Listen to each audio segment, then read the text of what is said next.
बलूचिस्तान एक ऐसा नाम जो पाकिस्तान के गले की हड्डी बन चुका है। हालात ऐसे हो गए हैं कि पाकिस्तान ना तो बलूचिस्तान को निगल पा रहा है और ना ही उगल पा रहा है। यह हालात कुछ दिन, कुछ हफ्तों और कुछ महीनों में नहीं हुए। पाकिस्तान और बलोच लोगों के बीच संघर्ष का इतिहास बहुत पुराना है, इतना पुराना जिसे बताने के लिए काफी वक्त चाहिए। हम आपको सरल भाषा और तथ्यों के जरिए यह बताने की कोशिश करेंगे कि आप बलूचिस्तान की पूरी कहानी को समझ जाएंगे। आपको यह जानकर हैरानी होगी कि बलूचिस्तान को भारत और पाकिस्तान से पहले आजादी मिली। जी हां, 11 अगस्त 1947 को बलूचिस्तान आजाद हुआ, यानी पाकिस्तान से 3 दिन पहले और भारत से 4 दिन पहले ही आजाद हो गया था बलूचिस्तान। लेकिन 1948 पाकिस्तान ने कश्मीर के एक भाग के साथ बलूचिस्तान पर भी जबरदस्ती कब्जा कर लिया। इसके बाद से ही बलूचिस्तान के लोग पाकिस्तान के खिलाफ विद्रोह करते रहे। हालांकि पाकिस्तानी सेना उनके विद्रोह की आवाज बंदूक की नोक पर हमेशा दबाती रही। जो मौजूदा खूनी संघर्ष चल रहा है उसकी बुनियाद 2003 में ही पड़ गई थी। ये वो दौर था जब पाकिस्तानी सेना बलोच लोगों को रौंद रही थी। खासकर जनरल परवेज मुशर्रफ के शासन के दौरान पाकिस्तानी सेना का अत्याचार चरम पर था। बलोच विद्रोहियों ने भी तंग आकर पाकिस्तानी सेना को बड़े स्तर पर टारगेट करना शुरू कर दिया। कहा जाता है कि बलूचिस्तान में 8000 ऐसी महिलाएं हैं जिन्हें हाफ विडो कहा जाता है। इसका मतलब यह है कि इन महिलाओं को यह पता ही नहीं है कि उनके पति जिंदा हैं या पाकिस्तानी सेना ने उन्हें मार दिया है। यह लिस्ट बलूचिस्तान की एक संस्था ने बनाई थी और इस लिस्ट में सिर्फ वो शामिल है जो जनरल मुशर्रफ के शासनकाल में गायब कर दिए गए। जनरल मुशर्रफ बलोच लोगों के खिलाफ बेहद क्रूर रहे। उनके शासनकाल में ही बलूचिस्तान के सबसे बड़े सियासी नेता नवाब अकबर खान बुगटी की हत्या हुई। उसके बाद से ही बलोच लोगों में पंजाबियों और मुहाजिरों को लेकर नफरत भर गई। आज बलोच लोगों की सबसे बड़ी नेता डॉक्टर मेहरंग बलोच हैं, जो पेशे से एक डॉक्टर हैं। ये मेरा शर्फ है, ये मेरा एजाज है कि मैं बलूचिस्तान में पैदा हुई हूँ, जहाँ मेरा मकाम मेरे कौम परस्तों ने मुझे इस समाज में सबसे बड़ा मकाम दिया है। उनके पिता और 2 भाई भी गायब हुए लोगों की लिस्ट में हैं। मिसिंग पर्सन की लिस्ट में डॉक्टर मेहरंग बलूचिस्तान की आवाज बनने के लिए उन्होंने शादी भी नहीं की और हर प्लेटफॉर्म पर बलोच लोगों के मुद्दे वो उठाती रही हैं। We express our deepest gratitude for the global community unwavering support. As we unite in the march against Baloch genocide, it is essential to emphasize the critical importance of defending human rights universally. Balochistan की स्थिति बद से बदतर होती गई और बलूचिस्तान पाकिस्तान के हाथ से तेजी से फिसलता जा रहा है।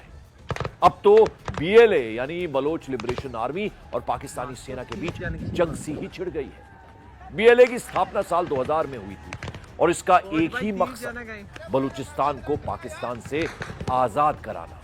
पाकिस्तानी सेना के खिलाफ सशस्त्र संघर्ष कर रहा है BLA। जब BLA बना था तब इसके पास 6000 से ज्यादा लड़ाके थे, लेकिन समय के साथ इसकी संख्या घटती चली गई। कुछ एजेंसियों के मुताबिक BLA के पास फिलहाल 1000 से 1500 लड़ाके हैं। मजीद ब्रिगेड BLA का एक खास आत्मघाती दस्ता है जिसमें करीब 100 से 150 आत्मघाती लड़ाके शामिल हैं। BLA पाकिस्तान के खिलाफ गुरिल्ला युद्ध की रणनीति अपना रहा है। बलोच लड़ाके पाकिस्तानी सुरक्षा बलों को निशाना बनाते हैं, जिसमें सेना, पुलिस और सरकारी प्रतिष्ठान शामिल हैं। बलूचिस्तान के लोग चीन पाकिस्तान इकोनॉमिक कॉरिडोर के खिलाफ हैं। चीन ने बलूचिस्तान में भारी निवेश किया हुआ है और बलोच विद्रोहियों के निशाने पर चीन का यह महत्वाकांक्षी प्रोजेक्ट भी है। Motive of our attack was very clear. It was a simple and clear message to China and Pakistan to withdraw immediately from Balochistan. This warning to China and Pakistan was also given by our leader, General Aslam Baloch, but China failed to pay heed. We once again make it clear that Gwadar and the rest of Balochistan belong to Baloch. It's our duty to protect our land and sea. Our operation Zir Pahazak. Baloch विद्रोहियों की वजह से यह project भी खतरे में पड़ गया है, यानी बलूचिस्तान अब पाकिस्तान के लिए इतना बड़ा खतरा बन गया है कि उसे संभालना अब कतई आसान नहीं है। कि हमने ये बंदूक शौक से नहीं उठाया। आज हम लड़ रहे हैं, ये कोई मुहिमजोई नहीं है। हम वो बंदूक के शौकीक है या बहुत जगह ये प्रोपेगेंडा किया जाता है कि बलोच मिजाज ही जंगजुआना है। ऐसी कोई बात नहीं है। तारीख उठा के देखे, आज से 70 साल पहले जब पाकिस्तान दाखिल हुआ बलूचिस्तान में, तो उनके हाथ में क्या था? क्या उनके हाथ में दस्तावेज़ात थे? उनके हाथ में कोई मुआहदा था? उनके हाथ में कोई फलाई मंसूबे थे? वो कोई अच्छे बेहतर हमसाए वाले ताल्लुकात रखना चाहते थे? मेरा ख्याल ऐसा कुछ नहीं था। जब वो दाखिल हुए तो तोप, टैंक और बंदूकें उनके हाथ में थे। वो कालात पे हमलावर हुए। उस हमले में उनके साथ चालबाजियाँ थे, कुछ हमारे गद्दार लोग थे और उनकी जो है साजिशें थी। उसके बावजूद भी मज़ाहमत हुआ उनके ख़िलाफ़। कलात पे हमला हुआ, बमबारी हुआ, उसके बाद ज़हरी पे हमला हुआ, काहान पे हमला हुआ, आज बलूच के एक एक गांव पे हमला हो रहा है। तो आज ये हालत हम पे मुसल्लत की गई है और इसी हालत के हवाले से हम जो जदोजहद कर रहे हैं। जब आपके सामने वाले के हाथ में बंदूक को आप पूल नहीं उठा सकते, आप बिल्कुल पूल उठा के उसके सामने खड़े नहीं हो सकते। ये बंदूक उन्होंने उठाया है, तो जहाज उनके पास है।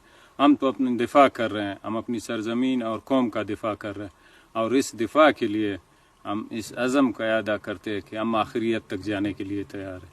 ये सरजमीन बलूचों की है, हज़ारों साल से ये हमारी सरजमीन है, इसके वसाइल हमारे हैं, इस पे फैसला करने का इख्तियार हक हमारा है। साजिशों के ज़रिए, गद्दारों के ज़रिए, चालबाजियों के ज़रिए, बंदूक के ज़ोर पे कोई इसे हासिल नहीं कर सकता और कोई नहीं ले जा सकता, मुकम्मल नहीं कर सकता अपना कब्ज़ा। कुछ शायद लूट के ले जाए हमारी कमज़ोरियों की वजह से, हमारी खामियों की वजह से, मगर आराम से और इत्मीनान से मालिक बन के वो यहाँ से कुछ भी नहीं ले जा सकता। ये एक वाज़ेह पैगाम हम दे रहे हैं।